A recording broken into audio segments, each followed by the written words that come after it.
Sheikh chilli. एक गांव में एक बुढ़िया रहती थी। इसका एक कामचोर बेटा था। शेखी बिगाड़ने में बहुत माहिर था। इसको शेख चिल्ली के नाम से पुकारा जाता था। बुढ़िया मेहनत मजदूरी करके अपना और अपने बेटे का पेट भरती थी। एक दिन बुढ़िया बीमार हो गई। घर में खाने को कुछ ना था। रात को माँ बेटा दोनों ने फाका किया। अगले दिन माँ ने कहा, तुम कुछ काम करो, जंगल से लकड़ियां ही लाकर बेच दिया करो ताकि गुजर वक्त हो सके। शेख चिल्ली ने जंगल की राह ली। जो दरख्त इसके रास्ते में आता वो इससे पूछता, मैं तुझे काट लूं या नहीं। किसी दरख्त ने भी इसका जवाब न दिया। शाम होने को थी। शेख चिल्ली घर वापस आने का इरादा कर ही रहा था कि एक दरख्त पर नजर पड़ी। इसने पास जाकर पूछा, मैं तुझे काट लूं? दरख्त बोला, हाँ काट ले, मगर एक नसीहत करता हूँ। मेरी लकड़ी से पलंग बनाना और बादशाह के दरबार में ले जाना। अगर बादशाह इसकी कीमत पूछे तो कहना कि पहले 1-2 रातें इस पर सोए, फिर अगर मुनासिब समझे तो खरीद ले। शेख चिल्ली ने दरख्त की हिदायत के मुताबिक इससे लकड़ियां काट कर पलंग तैयार किया और बादशाह के दरबार में पहुंचा। बादशाह ने कीमत पूछी तो शेख चिल्ली ने कहा, पहले आप इसको 1-2 रात इस्तेमाल करें।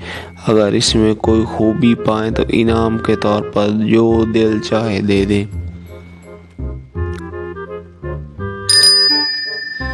बादशाह हैरान हुआ और शेख चिल्ली के कहने पर नौकरों को हुक्म दिया कि आज यही पलंग मेरे कमरे में बिछाया जाए। रात हुई। बादशाह इसी पलंग पर सोया तो आधी रात को पलंग का एक पाया बोला, आज बादशाह की जान खतरे में है। दूसरे ने कहा, वो कैसे? तीसरा बोला, बादशाह के जूते में काला सांप था। जो चौथे ने कहा, बादशाह को चाहिए कि सुबह जूते को अच्छी तरह झाड़ कर पहने। सुबह वाकई ऐसा ही हुआ। बादशाह के जूते में सांप था। जूते झाड़ने की वजह से सांप निकल कर भाग गया। इस तरह बादशाह की जान महफूज रही। दूसरी रात जब बादशाह सोया तो फिर पायों ने अपनी बातें शुरू कर दी। एक बोला कि तुम ने पलंग को संभाले रखो, मैं कुछ खबरें जमा कर लूं। तीनों पायों ने पलंग को थामे रखा। चौथा वापस आया तो इसने खबर सुनाई कि बादशाह का वजीर साजिश करके बादशाह को खत्म करने के बारे में सोच रहा है। फिर दूसरा पाया गया और खबर लाया कि बादशाह की बीवी वजीर से मिलकर बादशाह को जहर देना चाहती है।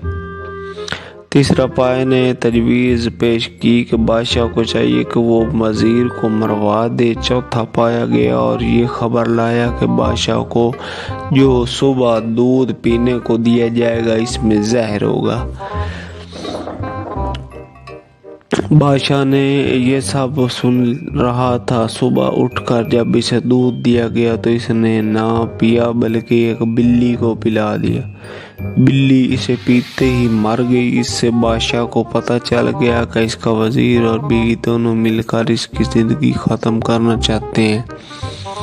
बादशाह ने वजीर को बरतरफ कर दिया और मलका को महल से निकाल दिया। बादशाह ने शेख चिल्ली को बुलवाया और बहुत इनाम दिया। बादशाह के दरबार में इसकी इज्जत होने लगी और दोनों माँ बेटा बड़े आराम की जिंदगी बसर करने लगे।